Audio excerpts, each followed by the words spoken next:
अध्यात्म विज्ञान कोई धर्म या संप्रदाय नहीं है, ये स्पिरिचुअल साइंस है जो कुदरत के कानून पर आधारित है। ये विज्ञान पूरे ब्रह्मांड के सभी रहस्यों को उजागर करता है और जीवन के सभी पहलुओं को समझने के लिए एक नई दृष्टि देता है।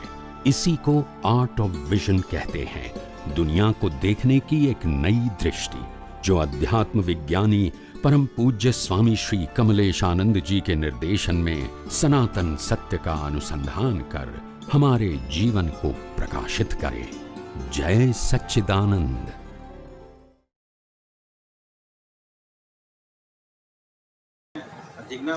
હું આના સંદર્ભમાં જુદું કહેવા માંગુ છું કે જેમ આધ્યાત્મનું લેવલ મારું અપ જાય ને એમ કરવાનું ના હોય, થઈ જાય બધું.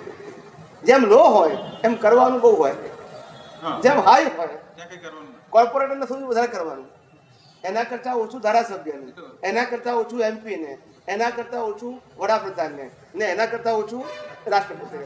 છતાં સૌથી મોટા કોણ? રાષ્ટ્રપતિ, જેને સૌથી ઓછું કામ કરવાનું. જવાબદારી વધારે પણ કામ એમ આધ્યાત્મ માર્ગમાં જ છે. જાગૃતિ એટલે જવાબદારી ખરી એની, સેટ જાગૃતિ ચૂકી જાય તો બહુ મોટું રિઝલ્ટ નેગેટિવ મળે એને. પણ જેમ જેમ ઉપર જાય એમ અવેરનેસ કામ કરે. ફિઝિકલ વર્ક હોય, જેટલા પણ મહાન થઈ ગયા ને ફિઝિકલ કામ ના આપે, હોય જ નહીં. ઉદયના વ્યવહાર હોય એમને, ઉદયના વ્યવહાર એ જ્ઞાન માર્ગ ના હોય, એ ઉદયનો વ્યવહાર. તો આજે જિજ્ઞાસા ઊભી થાય છે કે આજે જ્ઞાન પ્રકાશ જે છે એ જ્ઞાન પ્રકાશના આધારે, જિજ્ઞાસાના આધારે એનું જે પરિણામ જે છે એટલે ઓટોમેટિક એમની પાસે જેવી શક્તિઓ મળી જાય. જિજ્ઞાસાના આધારે જ એનું જિજ્ઞાસા કંઈક સમજો, જાણવાની જિજ્ઞાસા છે એ ભગવાન માટે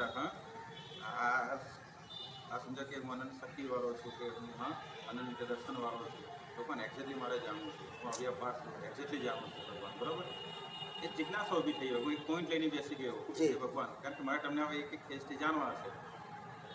એક હવે કે તો કે હવે ત્યાં તો જ્ઞાન પ્રકાશ જ એમનો છે, મારી દ્રષ્ટિ એમના પર હોય છે.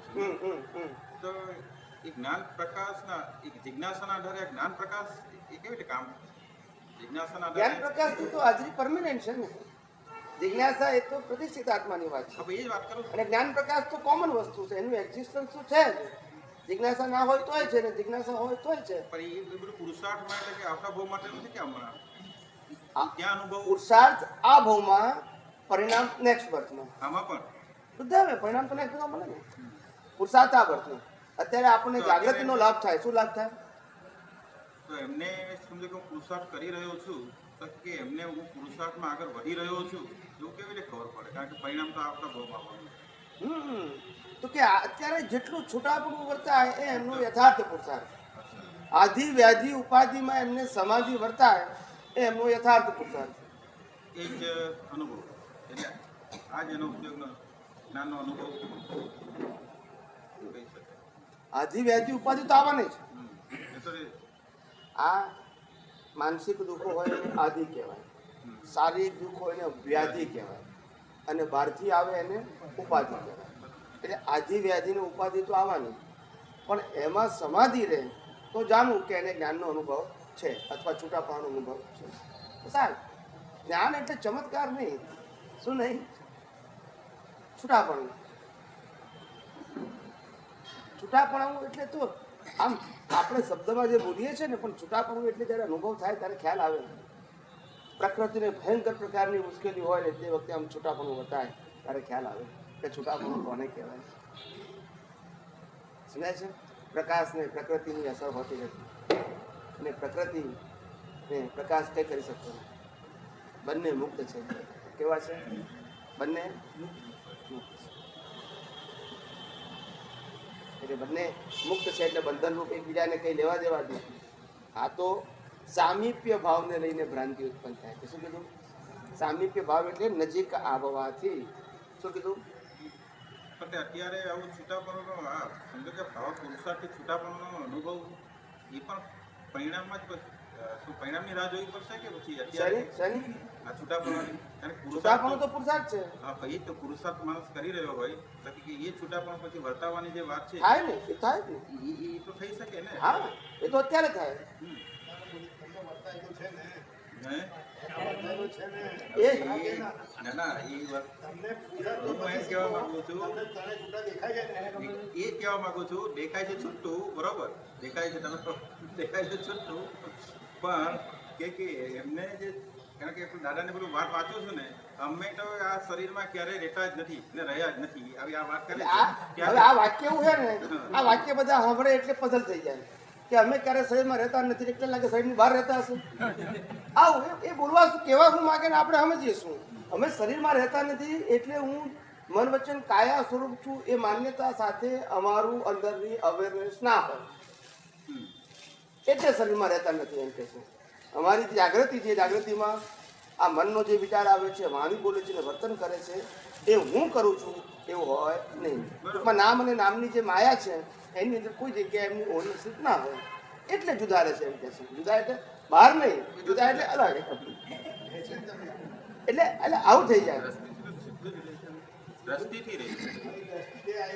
એટલે કહેવાનો મતલબ કે જ્ઞાની પુરુષ જે કહેવા માંગે છે એને આપણે જેમ છે તેમ સમજવું પડે શું કરવું પડે જેમ છે તેમ પછી આપણે શ્રદ્ધાથી સમજવા જઈએ એટલે આ ગોળ ગોળ થઈ જાય પછી શું થઈ જાય સમજાય છે સિદ્ધાંતથી સમજવાનું અને પછી સિદ્ધાંતને ક્યારે બાંધછોડ નહીં કરવાની સિદ્ધાંતમાં શું નહીં કરવાનું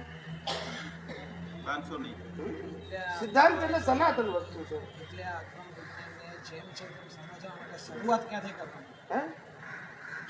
અક્રમ વિજ્ઞાનની જેમ છે તેમ શરૂઆત તો આપણે થઈ ગઈ બધાને થઈ ગઈ હવે તો આપણે એક્ઝેક્ટનેસમાં આવવાનું એટલે કે આ જે વિજ્ઞાન પ્રાપ્ત થયું જ્ઞાની પુરુષ થકી એ વિજ્ઞાન આપણને અનુભવમાં આવવું જોઈએ પણ કઈ રીતે અનુભવમાં આવવું જોઈએ છૂટાપણાની દ્રષ્ટિએ અનુભવમાં આવવું જોઈએ કેવું આવવું જોઈએ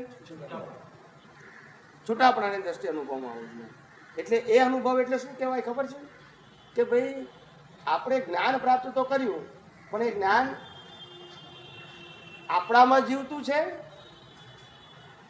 શું કીધું આપણામાં છે કે ચોપડી હા બહારની ચોપડી કે અંદરની ચોપડી તો નોલેજ કહેવાય બહારની ચોપડી ને ચોપડી કહેવાય પણ બંને ચોપડી જ કહેવાય ઉપયોગમાં છે જીવતું છે અનુભવમાં આવે છે બસ અને અનુભવવું એને જ્ઞાન કહેવાય જે જ્ઞાન જ્ઞાની પુરુષ થકી મળ્યું પુસ્તક થકી મળ્યું સત્સંગ થકી મળ્યું એ જ્ઞાન આપણને અનુભવમાં આવે તો એ જીવતું અનુભવમાં ન આવે તો એ નોલેજ